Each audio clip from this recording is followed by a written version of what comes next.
जय श्री राम। शंखनाद में आपका स्वागत है।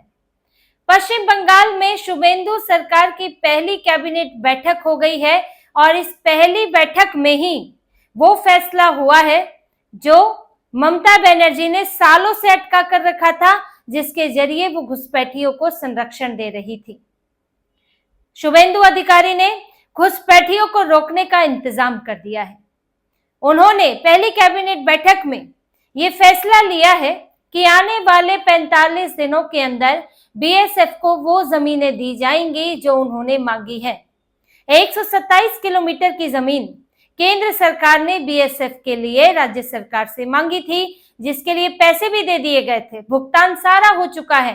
8 किलोमीटर की जमीन ही मात्र ममता बनर्जी ने बीएसएफ को दी थी, सिर्फ 8 किलोमीटर की। इसके अलावा बाकी जगह वो देने को तैयार नहीं थी। पैसा लेकर बैठ गई थी सरकार, ममता बनर्जी की सरकार, लेकिन केंद्र सरकार को वो जमीन नहीं दे रही थी।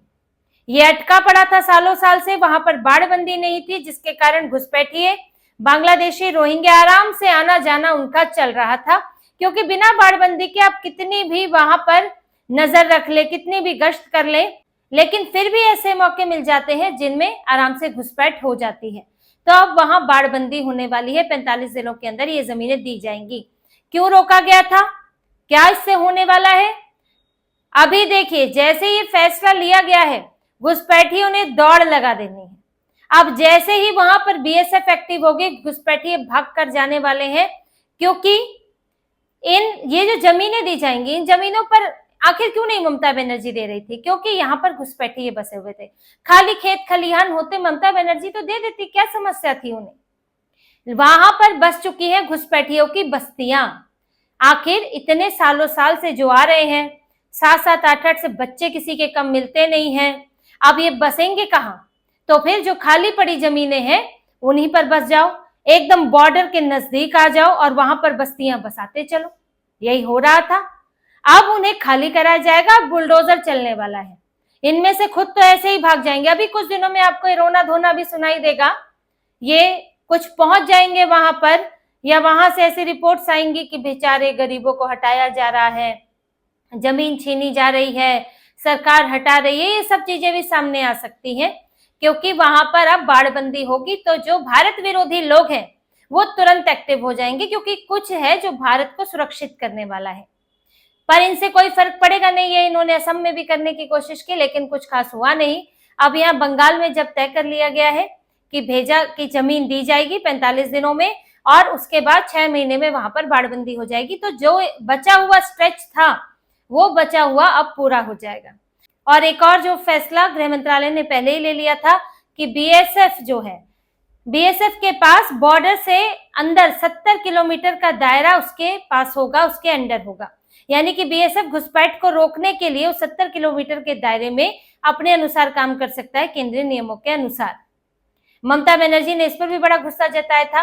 तो अब बीएसएफ को बाड़बंदी की भी सुविधा मिल गई है सुरक्षा देने के लिए, और अधिकार क्षेत्र भी वहां तक है। और अब बंगाल पुलिस भी मदद करेगी। रैकेटियर्स पकड़े जाएंगे जो कि आधार कार्ड और वोटर आईडी कार्ड बनाते हैं। सबसे ज्यादा जरूरी ये है कि वहां से जो आ गए हैं उनमें से कई हैं जिनके पास अभी भी दस्तावेज नहीं है, कुछ तो इस वोटर लिस्ट में बाहर हो गए हैं। तो जो रैकेट वाले हैं वो फिर से ना जुट जाए, इसके लिए पुलिस वहां पर दबिश देगी और इसको लेकर एक्टिव कर दिया जाएगा कि इन इलाकों में जांचा जाए। और एसटीएफ बनाई जाएगी, जो मैंने आपको पहले भी बताया था कि हर जिले में एक एसटीएफ होगी, स्पेशल टास्क फोर्स, जो कि घुसपैठियों को पहचानने में मदद करेगी। तो यहाँ 2 तरह से काम होगा। एक तो आने से रोका जाएगा, दूसरा जो अंदर बैठे हुए हैं उनको पहचान कर भगाया जाएगा। अब खलबली मचनी तय है इन इलाकों में। जब से नतीजे आए हैं, नतीजे से बल्कि एक दिन पहले ही इन इलाकों में कई घर तो खाली होने शुरू हो गए हैं। अब उथल पुथल मची हुई है कि आगे क्या होने वाला है, कुछ तय नहीं है। ममता बनर्जी के नेता मदद नहीं कर रहे हैं और इधर फैसले पर फैसले हो रहे हैं। इसके अलावा शुभेंदु अधिकारी ने एक और अहम फैसला किया है, वो है शिक्षक भर्ती से जुड़ा हुआ। शिक्षक भर्ती के लिए 5 साल और उम्र में छूट दे दी गई है।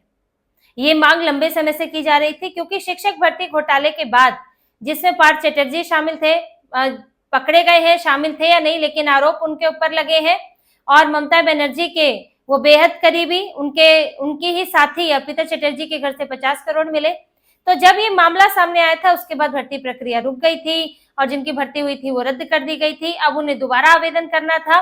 तो उनका यही कहना था कि अब दोबारा जब निकलने से पहले, हमारी तो उम्र ही खत्म हो गई भाई, हम तो तब इसके लिए एलिजिबल थे जब हमने किया था, और तब आपकी सरकार में धांधली हुई, आपके ही नेता फंसे हैं। अब हमसे तो हमारा मौका छिन गया, तो आप हमें एक और मौका दीजिए, 5 साल उम्र बढ़ाइए। बीजेपी ने वादा किया था कि हाँ 5 साल उम्र हम बढ़ाएंगे, और बीजेपी ने आज वो उम्र बढ़ा दी है। तो इन्होंने आते ही अपने 2 वादे तो इनके साफ तौर पर पूरे होते दिख रहे हैं। बाड़बंदी की बात की थी, बाड़बंदी के लिए जमीन दी जा चुकी है, और शिक्षक भर्ती के लिए 5 साल की उम्र बढ़ाई जा चुकी है। साथ ही आयुष्मान योजना को भी कैबिनेट में मंजूरी मिल चुकी है, जैसे कि पीएम मोदी ने कहा था कि पहली कैबिनेट में से मंजूरी मिलेगी। वहीं भारतीय न्याय संहिता यानी कि बीएनएस भी अब लागू किया जा चुका है। ममता बनर्जी अभी तक आईपीएस पर ही चल रही थी। जो पुराने नियम थे कानून के, जो भारतीय न्याय संहिता से पहले चल रहे थे, इंडियन पिनल कोड के, तो ममता बनर्जी वही चला रही थी, जबकि गैर संवैधानिक था। जब केंद्र के स्तर पर बीएनएस लाई जा चुकी है, संसद से पास हो चुकी है, और राज्य अपना अलग कानून नहीं बना सकता है इस तरह से, तो लेकिन ममता बनर्जी ने इसको रोक कर रखा था। इनको तो स्टेट के अंदर एक देश बनाना है। ये जितने भी ये क्षेत्रीय नेताओं का हाल देखिए ऐसा ही है, चाहे उसमें आप ये स्टालिन को देख ले, ममता बनर्जी को देख ले, इन लोगों ने स्टेट के अंदर ये देश बनाना चाहते हैं कि हमारा राज्य ही हमारा देश है, हम उसमें अलग नियम कानून चलाएंगे। अरे भाई, आप जो है ऐसे तो बड़े फेडरल ढांचे की बात करते हैं, केंद्र सरकार दखल दे दे तो इन्हें संघीय ढांचा याद आ जाता है, लेकिन संघीय ढांचे का एक नियम ये भी है कि जो केंद्र के तहत मामले आते हैं वो आपको पूरी तरह मानने पड़ेंगे, तो उसमें नहीं मानेंगे। हमको अलग अपनी स्वतंत्रता दे दो, हम अपना प्रधानमंत्री बनाएंगे, मुख्यमंत्री नहीं बनाएंगे। ये इनके अंदर जो एक अलगाववादी भावना है, उसके कारण देश को बड़ा नुकसान होता है, उसके कारण उस राज्य के लोगों को भी नुकसान होता है। ये लोग अपनी राजनीति इन क्षेत्रीय भावनाओं के आधार पर चलते हैं, और ममता बनर्जी भी यही करती आ रही है। लेकिन बंगाल के लोगों ने क्षेत्रीय भावनाएं देखने की बजाय ममता बनर्जी के कामों को देखा, जो उन्होंने, जिस तरह से उनकी पार्टी ने बंगाल में अव्यवस्था फैलाई, सिंडिकेट चलाया, यहाँ पर जंगल राज की सी स्थिति थी, तो ये सब देखते हुए उन्होंने ममता बनर्जी को रिजेक्ट किया। अब जो ममता बनर्जी ने इस तरह से राज्य और केंद्र के बीच में जो झगड़ा पैदा किया हुआ था, उसे अब पाटने की कोशिश है, उसको दूर करने की कोशिश है। शुभेंदु अधिकारी ने इसलिए फैसला लिया है। लेकिन इस सब में सबसे महत्वपूर्ण वही हो जाता है घुसपैठियों का मुद्दा, जहां पर एक घुसपैठियों का और एक देखिए जो सिंडिकेट और लोगों के बीच में डर का माहौल है, वो ये 2 चीजें बहुत महत्वपूर्ण है बंगाल में। तो ये डर के माहौल को और सिंडिकेट में देखिए, इसके लिए तो जमीनी स्तर पर पुलिस के जरिए काम किया जाएगा। कुछ तो अभी वैसे ही डर कर भाग गए होंगे कि अब तो टीएमसी की सरकार है नहीं, तो संरक्षण कहां से मिलेगा, तो यहाँ इस पर काम होगा। लेकिन इधर घुसपैठियों पर पहले ही बैठक में काम हो चुका है, और आगे ये इस पर अलग फोकस के साथ शुभेंदु अधिकारी चलेंगे। और उन्होंने तो पहले ही कहा है कि बख्शा नहीं जाएगा, मैं भय का माहौल नहीं रहने दूंगा। तो ये तो पहले ही बैठक थी, अब आगे धीरे धीरे जैसे जैसे बैठकें होंगी तो इस संबंध में फैसले होंगे और तेजी से कार्रवाई होगी। बीजेपी को भी 2029 से पहले, लोकसभा से पहले बंगाल के लोगों को दिखाना है, अपना रिपोर्ट कार्ड देना है कि आपसे इतने वादे किए थे और ये वादे हमने पूरे किए हैं, ये कर लिए हैं और ये हम अब करने वाले हैं। तो बीजेपी को भी अपना रिपोर्ट कार्ड अच्छा करना है, और जो महत्वपूर्ण चीजें हैं उन पर बीजेपी अपना काम करके जरूर दिखाएगी, क्योंकि आगे के लिए राह तभी बनेगी।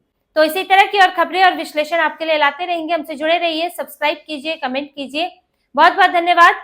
जय श्री राम।